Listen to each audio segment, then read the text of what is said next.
Martial arts में सबसे प्रमुख है कुंग फू और दुनिया में इसे सीखने की सबसे अच्छी जगह है चाइना। ये है मार्शल आर्ट्स ट्रेनिंग का एक स्कूल।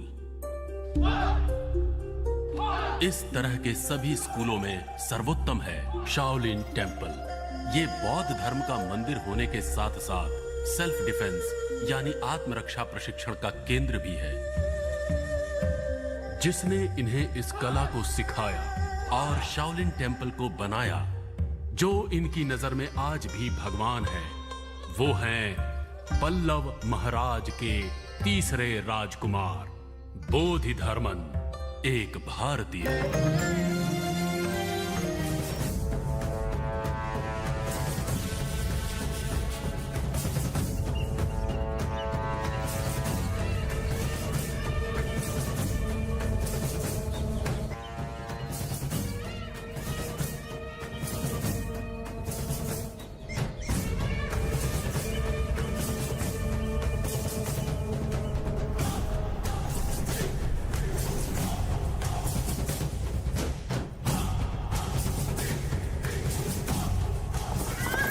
ये है पल्लव साम्राज्य का युद्ध प्रशिक्षण केंद्र। जब दूसरे देशों में नरबली का दौर चल रहा था, तब हम मार्शल आर्ट्स और दूसरी कलाओं के साथ साथ औषधियों का भी अध्ययन कर रहे थे। विभिन्न प्रकार के जानलेवा रोगों का यहां अद्भुत और शर्तिया इलाज तैयार किया जाता था। इन सभी कलाओं के साथ साथ सम्मोहन विद्या के भी महारथी थे बोधिधर्मन।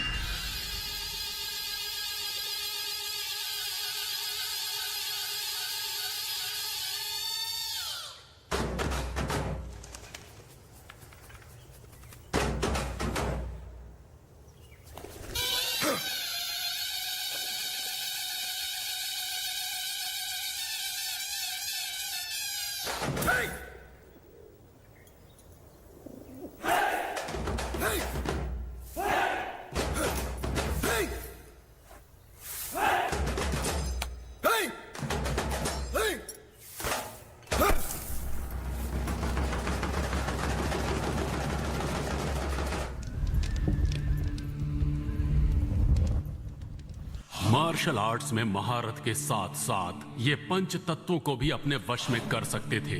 इन्होंने दैवी शक्तियों की सिद्धियों को भी हासिल किया। ये है वो दिन जब राजमाता के निर्देश के अनुसार बोधिधर्मन चीन के लिए रवाना हो रहे थे।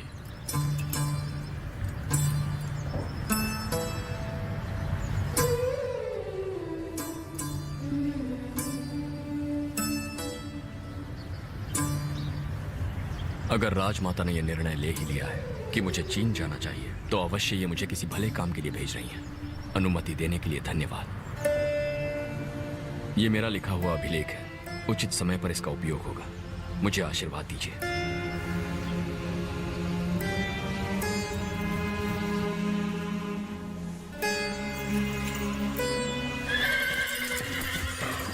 तीन साल के कठिन सफर के बाद बोधिधर्मन चीन देश के नानयंग गांव पहुंचे।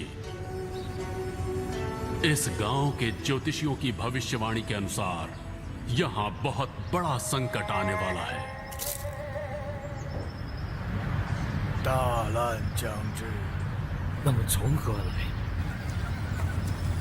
बोधिधर्मन के यहां पहुंचने पर गांव वालों ने उन्हें ही वो संकट समझ लिया।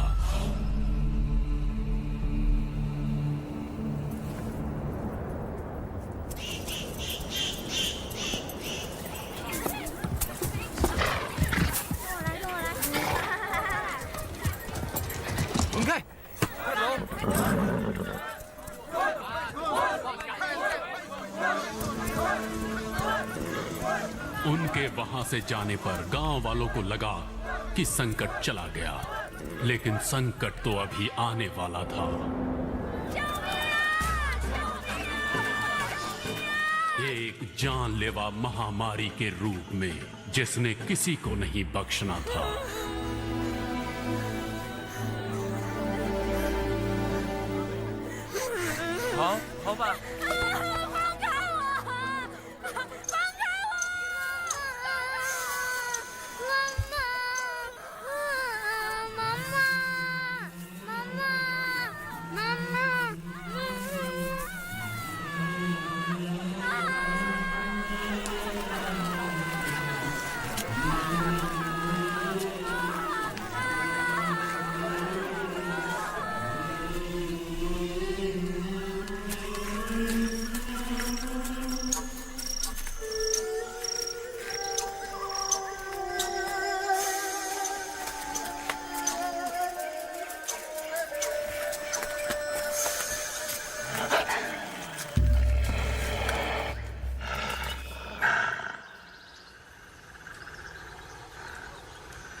我来了。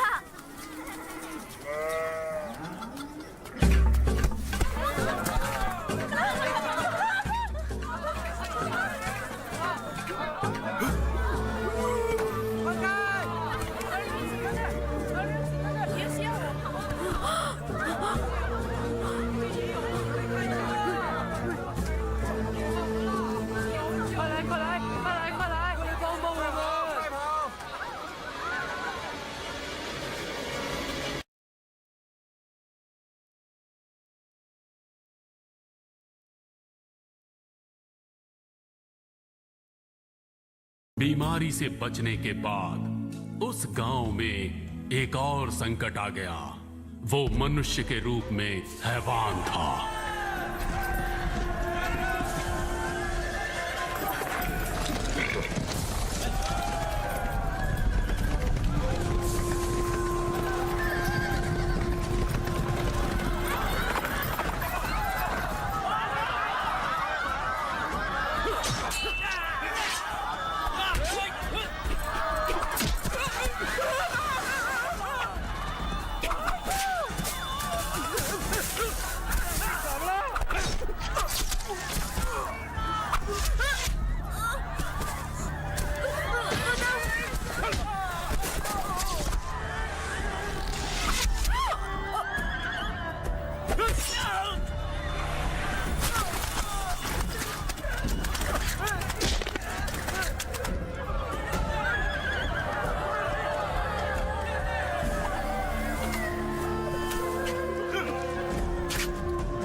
गांव वाले समझते थे कि बोधिधर्मन सिर्फ चिकित्सा पद्धति में ही माहिर हैं, लेकिन गांव वालों को ये बात बहुत जल्द पता चलने वाली थी कि ये आत्मरक्षा विद्या और सम्मोहन कला के भी बहुत बड़े उस्ताद हैं।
चीन के लोगों ने आज तक ऐसी आश्चर्यजनक युद्ध कला नहीं देखी थी और उन्होंने भी ये कला सीखने की मांग की।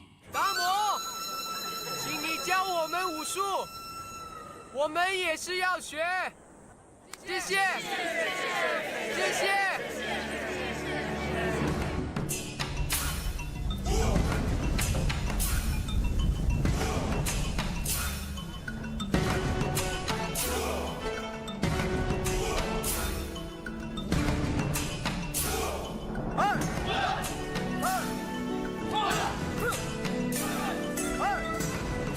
यहाँ के लोग बोधि धर्मन को प्यार से धामू बुलाते थे।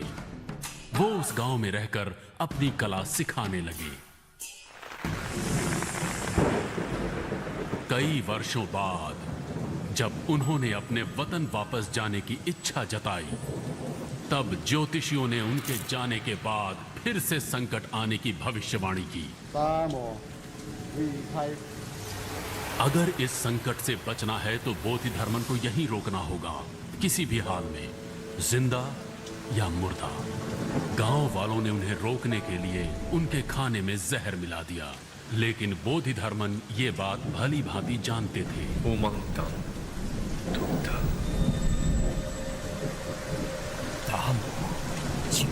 गांव वालों ने मांग की कि बोधि धर्मन के शरीर को उनके गांव में दफनाया जाए तो उनका देश बीमारियों और तमाम संकटों से मुक्त हो जाएगा। उनकी इस मांग को बोधि धर्मन ने स्वीकार कर लिया।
आज भी चाइना में बहुत सी जगहों पर बोधि धर्मन के बनाए हुए मंदिरों में उनकी पूजा की जाती है।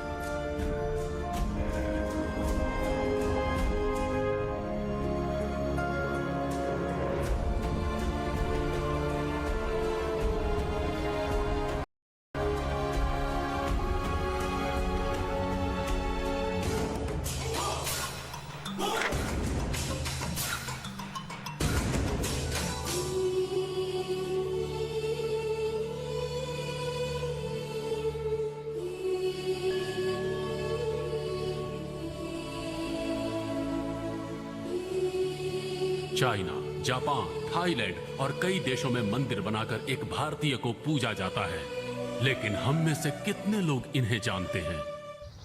मैंने तो नहीं सुना। बोधि धर्मन, ये नाम भी नहीं सुना। कभी सुना नहीं। सॉरी, नहीं जानती हूँ। No idea. Oh, Damu, yeah, I know him.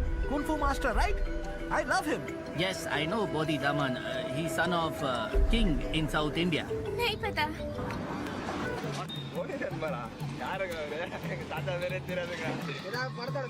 Very good. Kung Fu guy. I know Damu master. He come from India.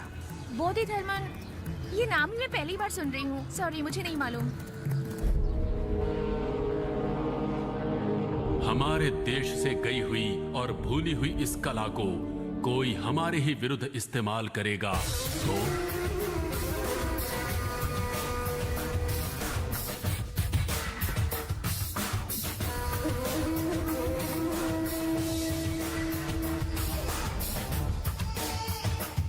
Don ली, जिसके बारे में बताया था, ये शाओलिन टेम्पल का सबसे बेस्ट स्टूडेंट है।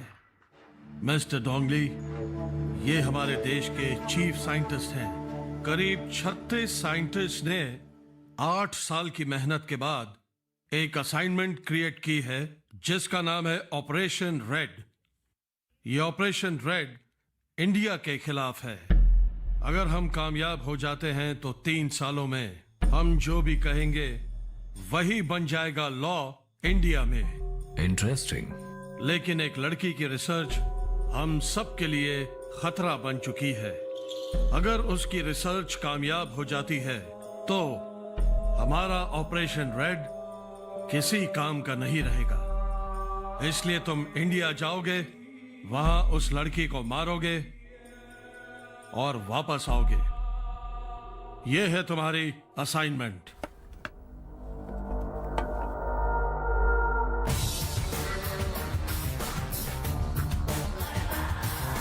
सर, सिर्फ एक आदमी को भेजना ठीक नहीं है, पूरी टीम भेजेंगे। अगर ये पकड़ा गया तो हमारे देश में प्रॉब्लम हो सकती है।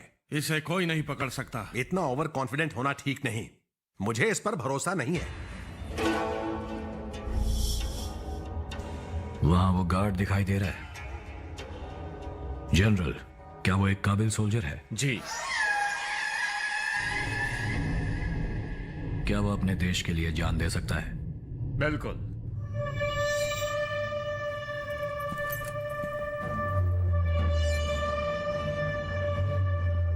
पर अब वो मेरे लिए जान देगा।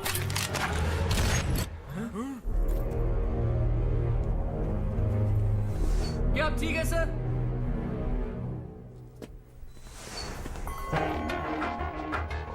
तो क्या तुम देश के लिए जान देना चाहते हो या मेरे लिए?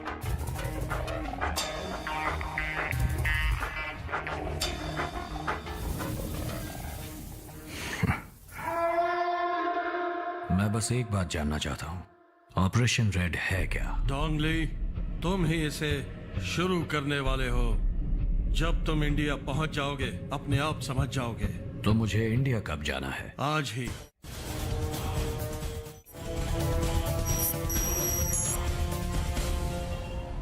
ग्रेट बॉम्बे सर्कस, आपकी मुंबई की जनता के लिए एक खुशखबरी। आप सब जिसका बेसब्री से इंतजार कर रहे थे, ग्रेट बॉम्बे सर्कस आपकी मुंबई के समुद्र के किनारे रोजाना 2 शो और शनिवार और रविवार 4 शो। बहुत ही मजेदार होने वाला है, पूरा पैसा वसूल। तो आप लोग जरूर देखने आइए ग्रेट बॉम्बे सर्कस। ये क्या साला, मैं गला फाड़ फाड़ के अनाउंसमेंट कर रहा हूँ, मेरी तरफ कोई देख ही नहीं रहा है। भाई, अभी तो अरविंद ही पब्लिक को सर्कस में खींचेगा, वो भी अपने स्टाइल में। हे, चलना टिंगू, बाहर एक राउंड मार कर आते हैं। मैं नहीं जाऊंगा, मुझे यहाँ काम है। ठीक है, अगर सेठ ने पूछा तो संभाल लेना, आने में लेट होगा, समझा? ठीक है। ठीक लग रहा हूँ ना? एकदम झकास। चल चल, निकल निकल निकल, खड़ूस सेठ देख लेगा। मान लीजिए ना सर। नहीं नहीं नहीं, नहीं। ये मैं नहीं कर सकता। हम कॉलेज स्टूडेंट्स हैं, मैंने कह दिया ना, नहीं होगा। College please sir, please sir, आप हमारी मदद एक बार कह दिया, आपको समझ में नहीं आता? बहुत जरूरी है सर, Sorry. हमारी मदद करें Very please sorry. Sir, please. अब आप जाइए। हमारी रिसर्च का सवाल है सेठ सर। जी, एक मिनट, मैंने कह दिया ना, अब आप जाइए। प्लीज सर, प्लीज एक बार सुनिए। अरे आपको समझ में नहीं आता, मैंने कह दिया ना, नहीं कर सकता। रह जाएगा।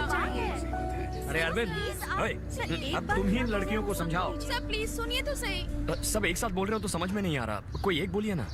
सर एक्चुअली हम लोग जेनेटिक इंजीनियरिंग स्टूडेंट हैं और एक प्रोजेक्ट तुम के रहने लिए दो। हम आप बोलिए ना। हम जेनेटिक इंजीनियरिंग के स्टूडेंट्स हैं। हमें हमारी रिसर्च के लिए एक बंदर चाहिए, जस्ट 1 डे। अगर सुबह ले जाएंगे तो शाम को 5 बजे लौटा देंगे। उसके लिए ये 10,000 रुपए मांग रहे हैं।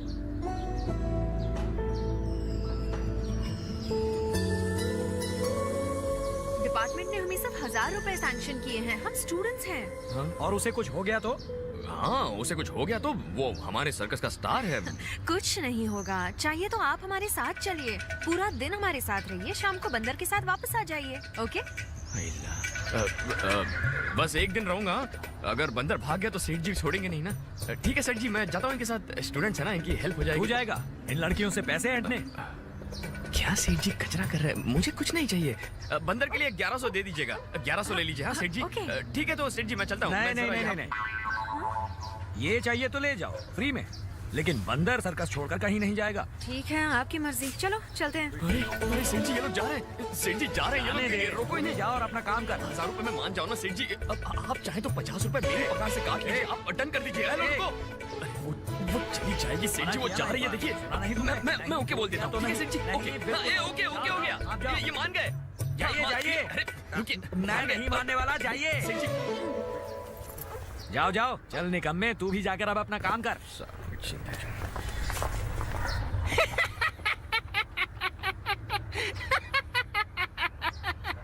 क्यों रे छावे, तेरे को क्या लगा छोकरी पट गई? साले फटके खाएगा।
खोल जल्दी खोल। अरे खोलना। अबे हुआ क्या? भूकंप आ गया क्या? अबे कौन सी लड़की? क्या हो गया तुझे? चल। अरे कौन सी सर्कस वाली लड़की? अरविंद, अरे मुझे तो लेता चल। सॉरी सर, चकरा गया, सब सुन हो गया यार। साले इतने डेंजर झूले में बैठेगा तो कुछ तो होगा ना। उल्टी आ रही है क्या? चुपे, साले कुछ भी बोलते रहता है। सुन अरविंद, अरे सुन।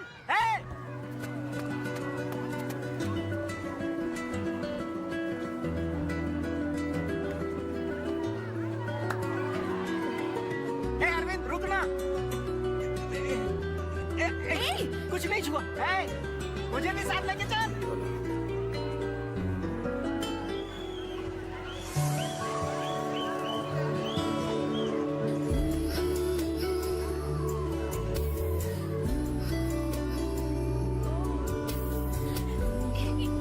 अच्छा एक फोटो चलो। हाँ चलो।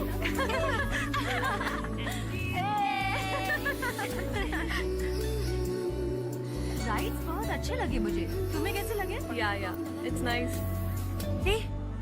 ये देख तो, ये तो सारी फोटोज में है यार।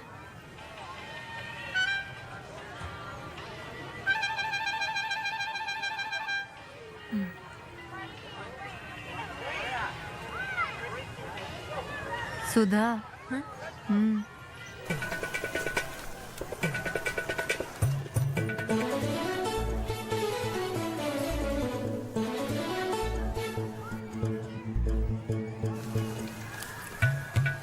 ओए, उसने देख लिया। भड़कीली लगती है बाप।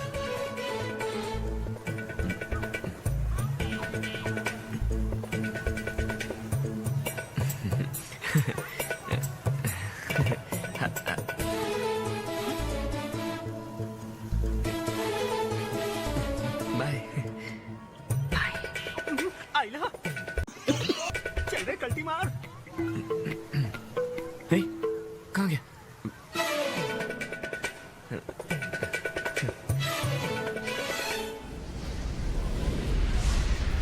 थक गया यार। चाय पिएगा बे टिंगू? पहले ऊपर तो बिठा। हाँ। अरे यार पैर बहुत दर्द कर रहे हैं। उस छोकरी ने तेरे को पहले ही टाइम फूटने को बोला ना, फिर भी उसके पीछे काय को हाथ पैर दुखारे लाए। ये फालतूगिरी से तेरे को क्या मिलने वाला है? फोन बज रहा है तेरा, उठा। मेरा फोन नहीं है। अरे तेरी जेब में बज रहा है। बस मेरी जेब में रहा है, लेकिन मेरा नहीं है। चाय पिएगा ना? 2 चाय देना। हाँ। उसका फोन है। ये किस टाइम मारा बे? उस टाइम।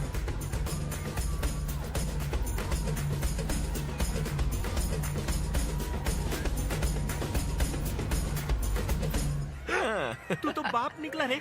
मैं साला आज तक किसी का पॉकेट नहीं मार सका, तूने फोन मार दिया। ए, हाँ, वापस दे दूंगा यार। हाँ? हाँ, ऐसे नीचे से उठाकर दूंगा तो थैंक्स तो बोलेगी ना। हाँ, समझा? चल जा जा, दे क्या जा। हाँ? साले अभी तो बोला वापस दूंगा। वापस दूंगा बोला, अभी दूंगा थोड़ी बोला, कल दूंगा। क्या रे, क्या प्लान है? अभी दूंगा तो सिर्फ थैंक्स बोलेगी, अगर कल दूंगा तो थैंक्स के साथ एक मीटिंग भी हो जाएगी ना। हाँ? तू तो गुरु निकला। उसका ही होगा, फोन उठा जल्दी। क्यों नहीं? अभी उठाया तो उसको लगेगा हम फालतू हैं। काम धंधा नहीं है, फोन का वेट कर रहे थे। It's ringing. मैं फोन उठाऊंगा नहीं ये सोचकर बेचैन हो रही होगी। अबे सिग्नल चला गया हूँ।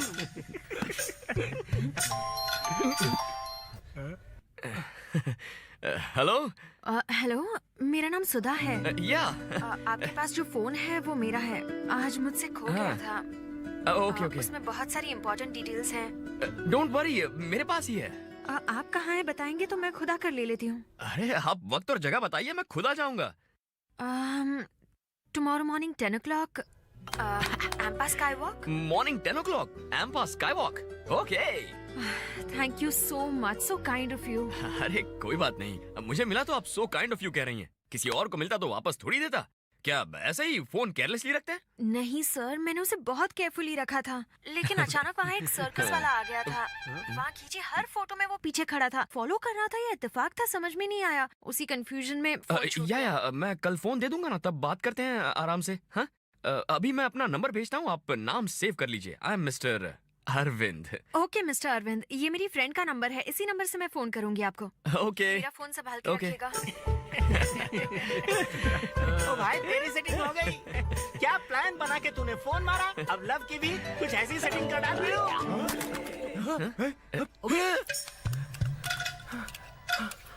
ये क्या हो गया?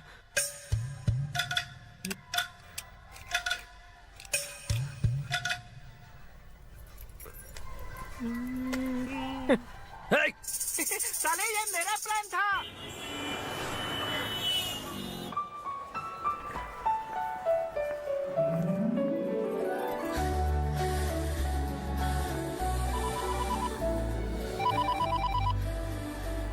हेलो, मैं सुधा बोल रही हूँ। मैं यहाँ ग्राउंड फ्लोर पर हूँ। मेरा फोन लाए हैं ना आप?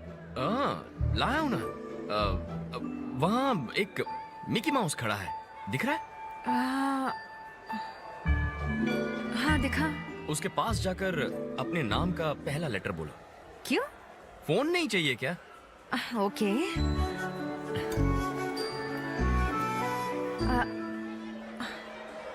एस, मेरे नाम का पहला अक्षर है एस।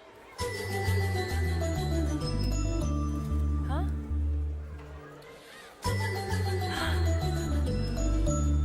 हेलो, ये तो आधा ही फोन है।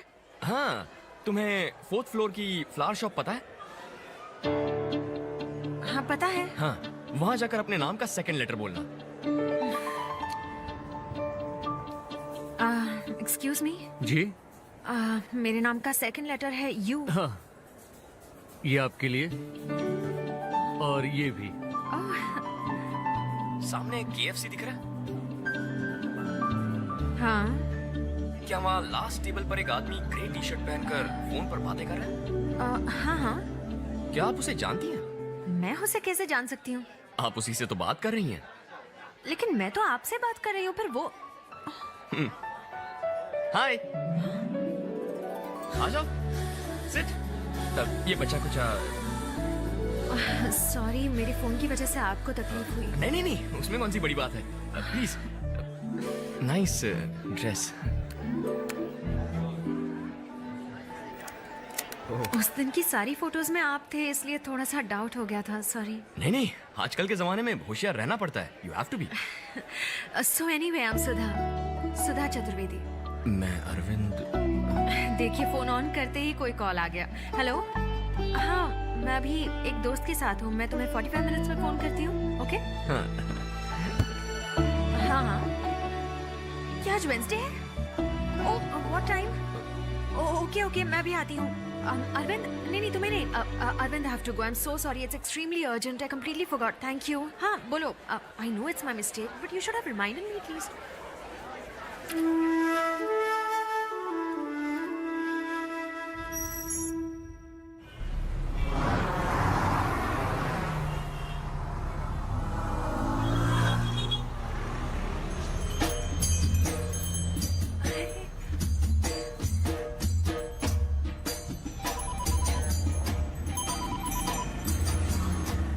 हेलो।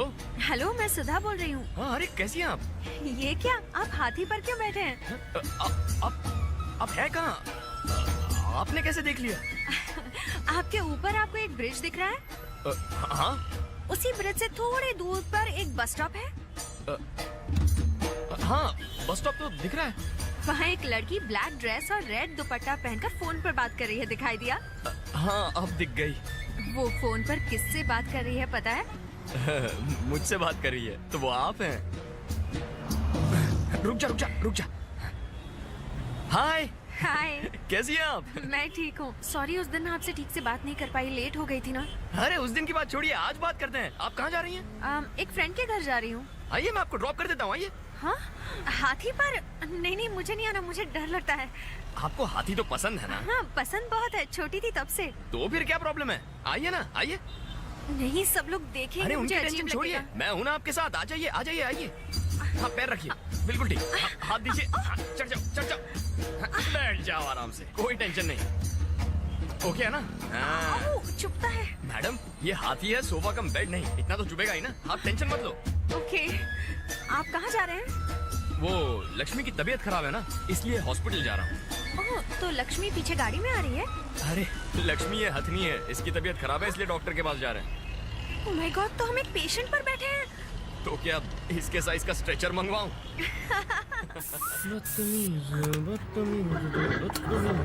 क्या बात है यार तू आज बहुत खुश लग रहा है गांव से रिश्तेदार आ रहे हैं यार सर्कस देखने के लिए। सर्कस वहाँ सर्कस नहीं लगता है क्या? अबे गांव से आ रहे हैं गांव में कभी सर्कस लगता है क्या? तू पहले रुकी 20 टिकट बुक कर देना।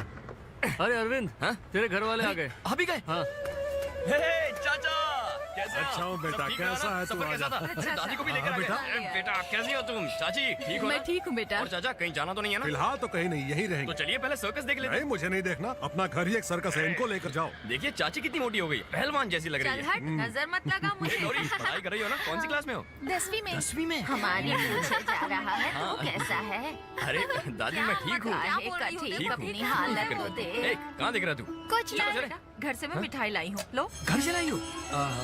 बेल बच गई। अरे मेकअप कैसे होता है किसको किसको देखना है? मुझे चलो देखना जाओ चलो जाओ चलो चलो जाओ। आप लोग अंदर बैठिए।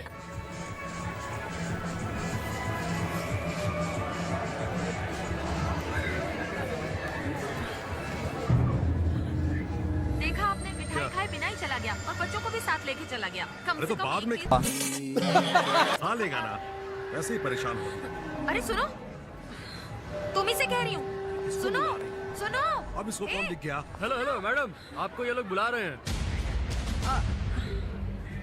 यहाँ आओ ना कौन है?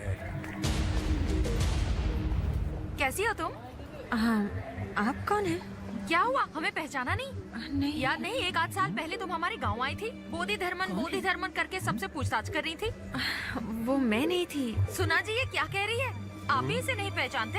नहीं तो अपने घर पर आकर सबका ब्लड टेस्ट किया था इसने इसके साथ 2-4 लड़कियां और भी थी। याद आया वही तो रहा लेकिन ठीक से कुछ याद नहीं है। आपको कुछ याद नहीं रहता। सुनो लड़की हमारे घर पर आकर अरविंद के बारे में बहुत पूछताछ कर रही थी तू। आप क्या बोल रही हैं मुझे कुछ समझ नहीं आ रहा। मैं तो अरविंद नाम के किसी को भी नहीं जानती। लगता है आपको कुछ कंफ्यूजन है। सॉरी मुझे जाना है। देखा कैसे पहचाने से इतना कर रही है। मुझे भी इसकी शक्ल जानी पहचानी लगती है।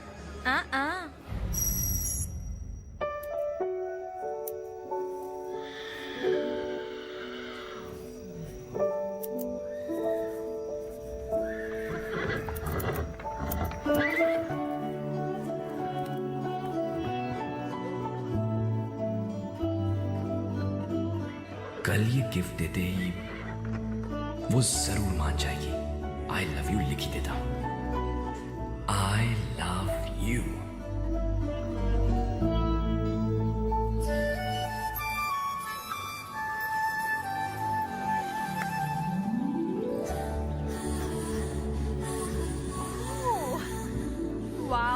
so nice. Thank you. इसे मैंने खुद बनाया है। सच कह रहे हो? तुम्हें ये सब बनाना आता है? हाँ। Wow. इस पर क्या लिखा है पढ़ो ना। I love you. Oh, thank you. I love you too. मेरी सहेली मालती को ऐसी डॉल्स बहुत पसंद है। उसके लिए भी एक बना सकते हो प्लीज? वो देखेगी तो तुरंत छीन लेगी। नेक्स्ट टाइम उसके लिए भी एक बनाना, okay? But thank you so much, it's lovely. Thank you. ठीक है, मैं काम से जा रही हूँ, तुम्हें कहीं ड्रॉप कर दूँ? मैं अरे चलो। हाँ। कम।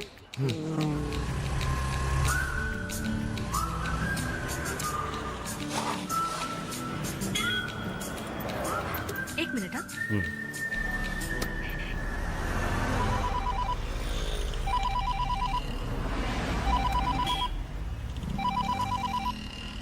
क्या भिड़ू, गिफ्ट दिया कि नहीं? हाँ, दे दिया। Superb superb. हे, अरविंद ने गिफ्ट दे डाला। क्या कहा? आई लव यू टू का। कंग्रेचुलेशंस। नहीं यार, उसके आई लव यू टू का कोई मतलब नहीं था। ऐसा लगा जैसे सिर्फ बोलने के लिए बोल दिया। आजकल लड़कियां सबको लव यू प्रसाद के जैसे बांटती हैं। क्लास में किसी लड़के को लव यू बोला, कैंटीन में किसी लड़के को लव यू बोला, टाटा बाय बाय जैसे हो गया है भिड़ू ये। सिचुएशन कुछ अजीब होती जा रही है। अभी मैं एटीएम में खड़ी हूँ, वो बाहर खड़ा है। उसने मुझे एक गिफ्ट दिया, उस पर आई लव यू लिखा है। मैंने तब तो कुछ भी बोलकर मैनेज कर लिया, पर अब क्या करूँ? संभालना, हाँ, उसको दिमाग से हैंडल करना। बस ये याद रखो, हमारे लिए वो जरूरी है। केयरफुली हैंडल करना। और कह रही थी कि उसके दोस्त के लिए भी एक बना कर दूं। I'll call you later. वो आ गई, रखता हूँ। चलो चलते हैं।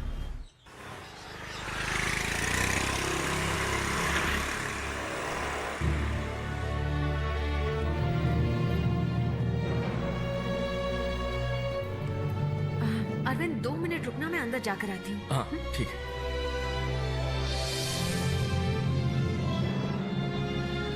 Hi uncle. आओ बेटी सुधा, मैं तुम्हारा इंतजार कर रहा था। Okay. बुक लेकर आई हो? हाँ, लाई हूँ। तुम्हारी रिसर्च कहाँ तक पहुँची? वो तो 4 महीने पहले ही खत्म हो चुकी थी। अभी चाइना और यूएस को थीसिस भेजी है और यहाँ भी परमिशन के लिए अप्लाई किया अच्छा। है। आपने मेरे लिए बहुत रिस्क लिया है अंकल। हाँ बेटा, रिस्क तो था, लेकिन ये जरूरी भी तो था।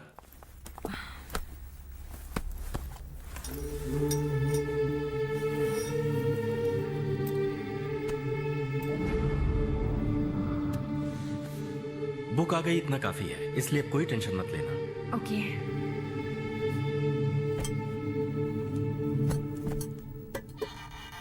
तुमने उस लड़के को बता दिया ना?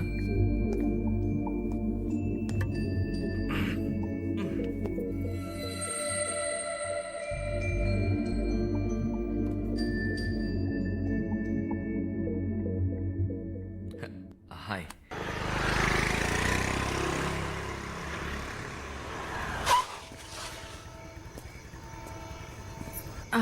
क्या तुम कल सुबह 10 बजे फ्री रहोगे?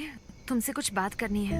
हाँ, जैसा तुम कहो। मुझे भी कुछ बात करनी है। लगता है हम दोनों एक ही बात करने वाले हैं। Okay, bye. बाय।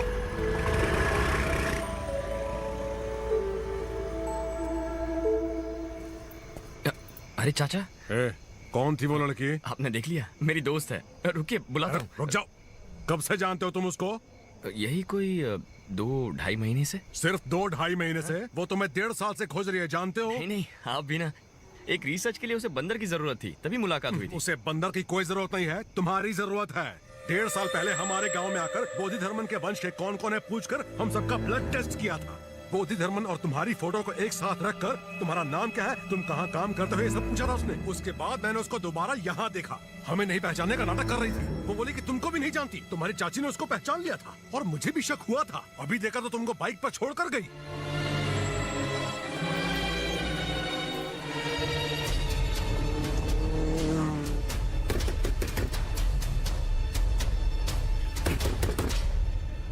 अरविंद, क्या हुआ तुम्हें? अभी तो ड्रॉप करके आई थी। कौन हो तुम? 1.5 साल से मुझे फॉलो क्यों कर रही हो? बताओ। अरविंद, आखिर तुम मुझसे चाहती क्या हो? हाँ?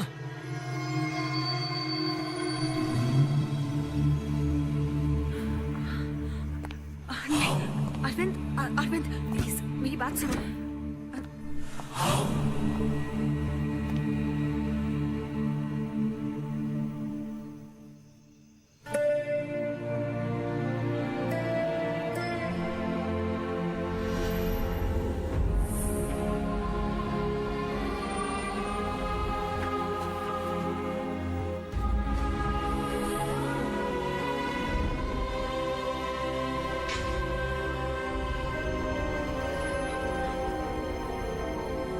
तो सब कुछ प्लान था। प्लान बनाकर मुझे धोखा दिया। अरविंद, मैं इसी बारे में तुमसे कल बात करने वाली थी। मैं एक रिसर्च कर रही हूँ। पागल था मैं तुम पर विश्वास किया। ये तेरे पीछे क्यों पड़ी है सबने पूछा मुझसे, लेकिन मेरे भेजे में बात घुसी ही नहीं। झूठ झूठ बस झूठ बोलती रही। मेरे जीते जी मेरा पोस्टमार्टम कर दिया। मैं तुम्हें सब कुछ पहले ही बताने वाली थी। क्या बताने वाली थी? ये चूहा, ये खरगोश, इन पर भी रिसर्च करती हो? देखो, मैं तुम्हें सब कुछ समझाना चाहती थी, लेकिन तुम तो ये सोचने लगी कि मैं तुमसे प्यार करती हूँ। अगर मैं तुमसे कह देती कि मैं तुमसे प्यार नहीं करती तो तुम रिसर्च के लिए कभी राजी नहीं होते। इसी डर से मैंने तुम्हें अब तक कुछ नहीं बताया। सिर्फ थोड़ा सा हंस खेल लेने से प्यार नहीं हो जाता अरविंद। बकवास बंद करो। तुम मुझे ढूंढते हुए आई थी। अपना काम निकालने के लिए कुछ भी कर देती, किसी भी हद तक गिर जाती। बस करो अरविंद, तुम किसी और मतलब से ये बात बोल रहे हो। हाँ, मैं उसी मतलब से बोल रहा हूँ। लड़कियों से ना मिलना ये तुम्हारी गलती है, क्योंकि तुम्हारी परवरिश हाथी, ऊंट जैसे जानवरों के बीच ही हुई है। उस पे एक लड़की ने हंसकर बात कर ली तो प्यार हो गया। हाँ सुधा, प्यार हो गया मुझे।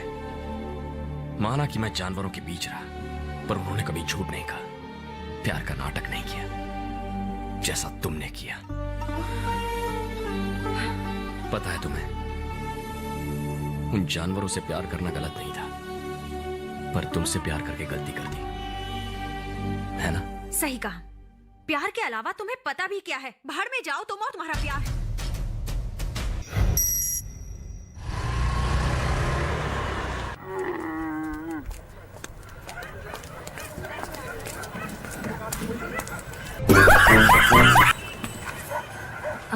अरविंद,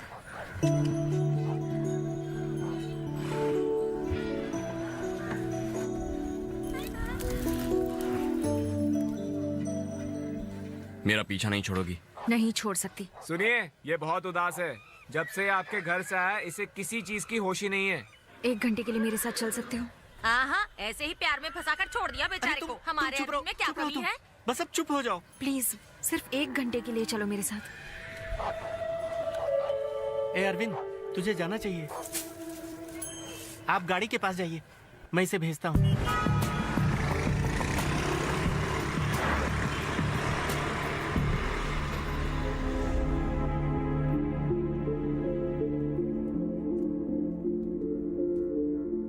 यहाँ क्यों लेकर आई हो? आओ बताती हूँ। यहाँ रखी हुई हर चीज के पीछे एक कहानी है। हम लोग इस देश के सच्चे नागरिक नहीं हैं। हजारों साल पहले इस देश को वीरता और सभ्यता जिन्होंने सिखाई थी, वही सच्चे नागरिक हैं।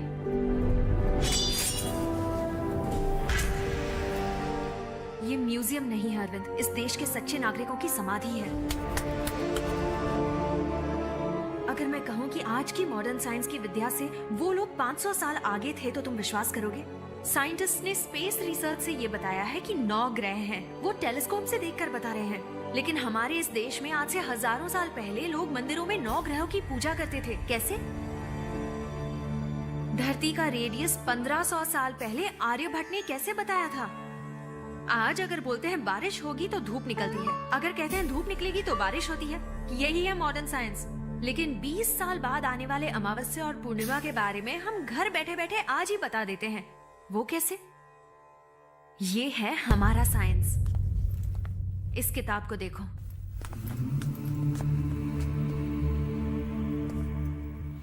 इस किताब का और मेरा कोई संबंध नहीं है, लेकिन तुम्हारा इस किताब के साथ संबंध है। पता है ये किताब किसने लिखी है? ग्रेट मास्टर बोधि धर्मन। एक भारतवासी, उन्हें दूसरा बुद्ध मानते थे।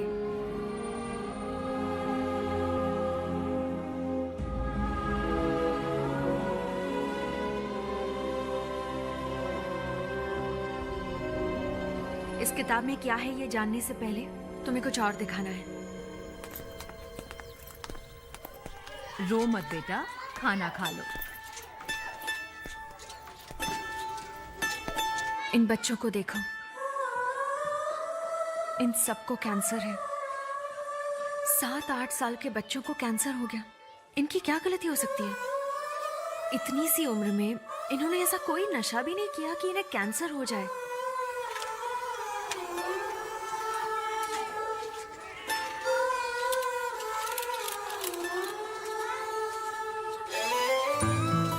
ये बच्चे मेंटली चैलेंज्ड हैं।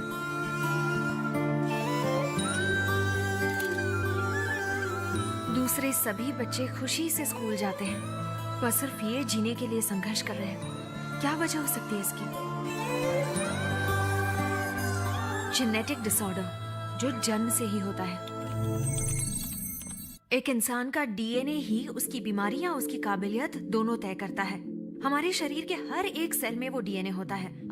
अगर सिंपल शब्दों में कहूँ तो मुझे मेरे पूर्वजों से उनकी बीमारी या काबिलियत भी मिल सकती है, जैसे हार्ट अटैक, घुटनों का दर्द, डायबिटीज।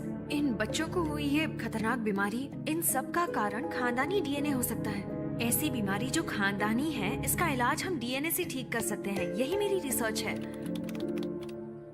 अरे हाँ, एक और खास बात, इस रिसर्च से गुणों और काबिलियत को भी आसानी से वापस लाया जा सकता है। एक चित्रकार और एक वीर पुरुष के वंशजों के डीएनए में वो काबिलियत अभी भी होगी। उस डीएनए को ट्रिगर करके हम उस काबिलियत को वापस ला सकते हैं। इसी के बारे में बोधिधर्मन ने 1600 साल पहले उस किताब में लिखा है। 1600 साल पहले लिखी किताब में डीएनए रिसर्च के बारे में लिखा है? पता है, इन सबको हमें भगवान नहीं मानकर एक साइंटिस्ट मानना चाहिए। अभी 2 साल पहले की बात है, एक रिसर्च ऑर्गेनाइजेशन ने बोधिधर्मन के कब्र की खुदाई की। ये देखो, कब्र से मिले बोधिधर्मन के स्केलेटन, बाल और दांतों से रिसर्चर्स को उनके डीएनए का सैंपल मिला। ये मैंने इंटरनेट पर देखा था।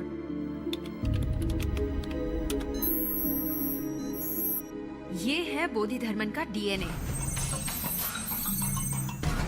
बोधिधर्मन के वंश के लोग, यानी तुम्हारे रिश्तेदार, आज भी कांचीपुरम के पास रहते हैं, ऐसा मुझे पता चला। और फिर मैं उनसे मिलने गई।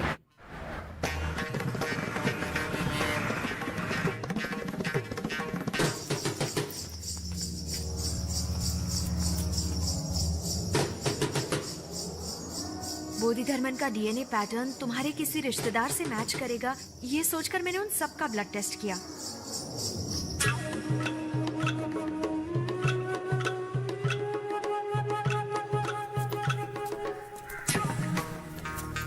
उस दौरान मैं तुम्हारे चाचा के घर भी गई।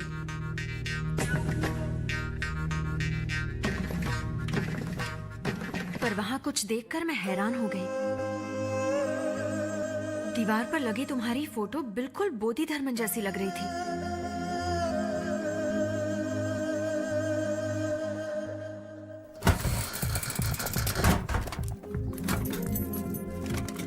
फिर तुम्हारे एक हेयर ब्रश से मुझे तुम्हारे कुछ बाल मिले।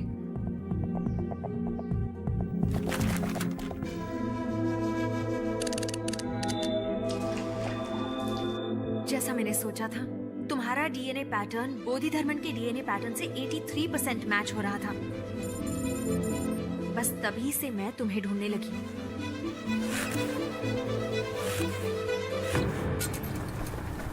सर्कस में चोट लगने से जब तुम्हें हॉस्पिटल में भर्ती किया गया, तो मेरी रिसर्च की सारी जरूरत की चीजें मैंने डॉक्टर से ले ली। बोधिधर्मन के गुण मुझे तुम्हारे डीएनए में मिले। इसे जेनेटिक मेमोरी कहते हैं। उस डीएनए को ट्रिगर करने से बोधिधर्मन की काबिलियत तुम्हारे अंदर आ जाएगी। यस, 1600 साल पहले जो बोधिधर्मन जिंदा थे, उनकी सारी काबिलियत को अब हम वापस ला सकते हैं। लेकिन उनकी काबिलियत आज कैसे इस्तेमाल होगी? बोधिधर्मन बहुत बड़े वैद्य थे। हमारे देश के लगभग हर जंगल में हजारों बीमारियों के इलाज के लिए जड़ी बूटियां हैं, लेकिन उनकी दी गई जानकारी समय समय पर नष्ट होती गई।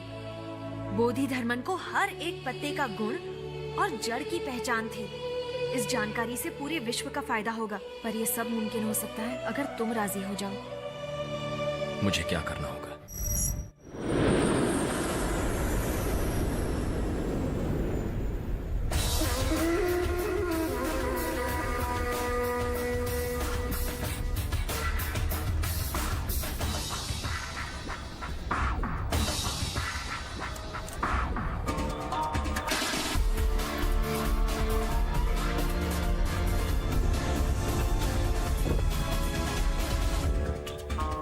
Welcome sir.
ये उधर क्या कर रहे रे?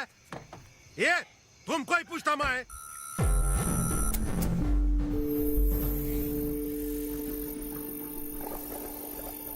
यार ये गुरखा है क्या रे तू? कौन है तू?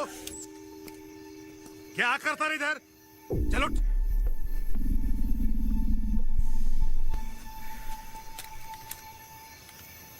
एक है बाग, सुई, दवाई, ग्लव्स, पेटी।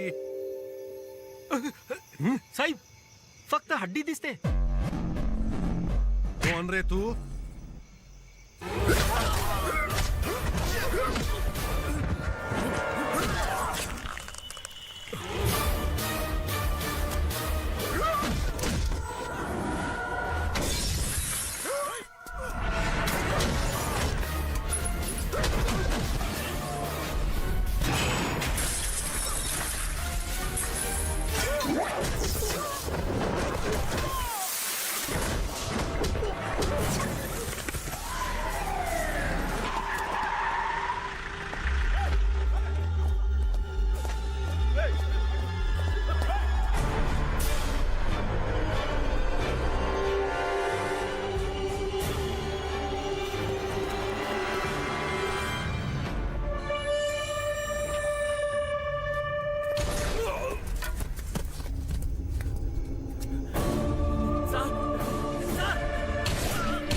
क्या हो रहा है डोंगली?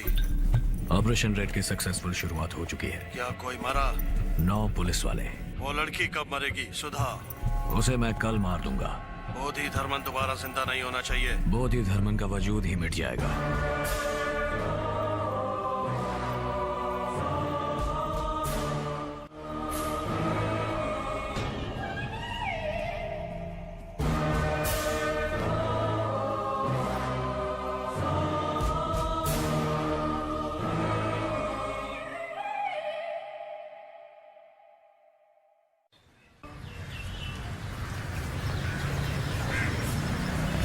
थैंक्स अरविंद.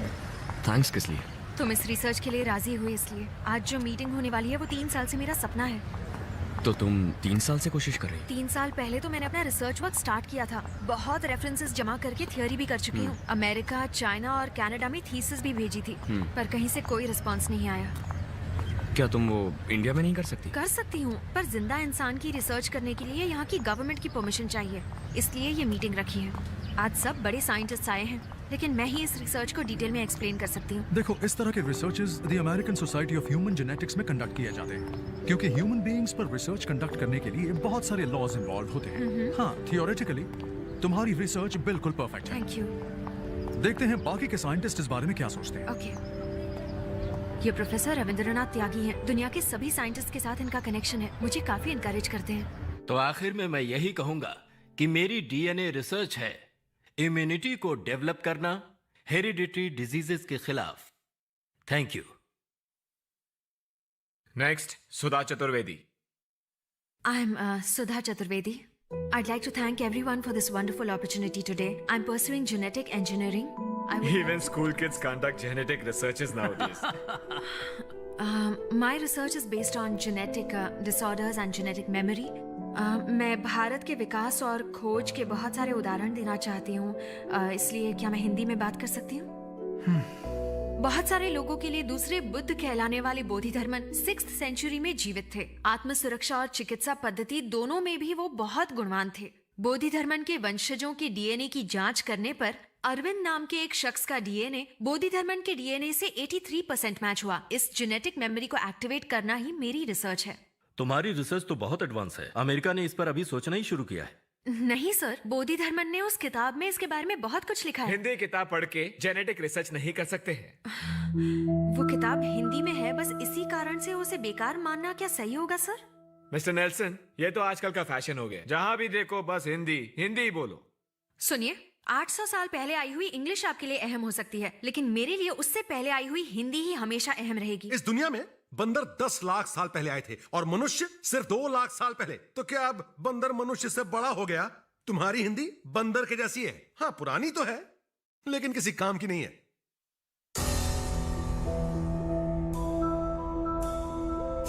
Sudha please. उन्होंने एक बार और हिंदी भाषा को बंदर कहा तो उनका मुंह तोड़ दूंगी। यहाँ सब लोग हिंदी जानते हैं, तो उस आदमी को हिंदी का मजाक उड़ाने की क्या जरूरत है? तेरे दादाजी का गांव तो अलीबाग था ना, तो जर्मनी में सेटल होने से तू हिंदी भूल गया क्या? सिर्फ इंग्लिश में बात करूँ तो आप लोग विश्वास कर लोगे, लेकिन हिंदी में बोलूँ तो मेरा मजाक उड़ाओगे। हम यंगस्टर्स का यहाँ कोई चांस ही नहीं है। रिजर्वेशन, रिकमेंडेशन, करप्शन, इसीलिए काबिल लोग विदेश जाकर काम करते हैं। पहले अंग्रेजों ने यहाँ आकर हमसे गुलामी करवाई, आज हम वहाँ जाकर उनकी गुलामी कर रहे हैं। दोनों में क्या फर्क है? इसलिए यंगस्टर्स को नहीं बुलाना चाहिए, मैंने पहले ही कहा था। ये लड़की है क्या? कहती है मुंह तोड़ दूंगी।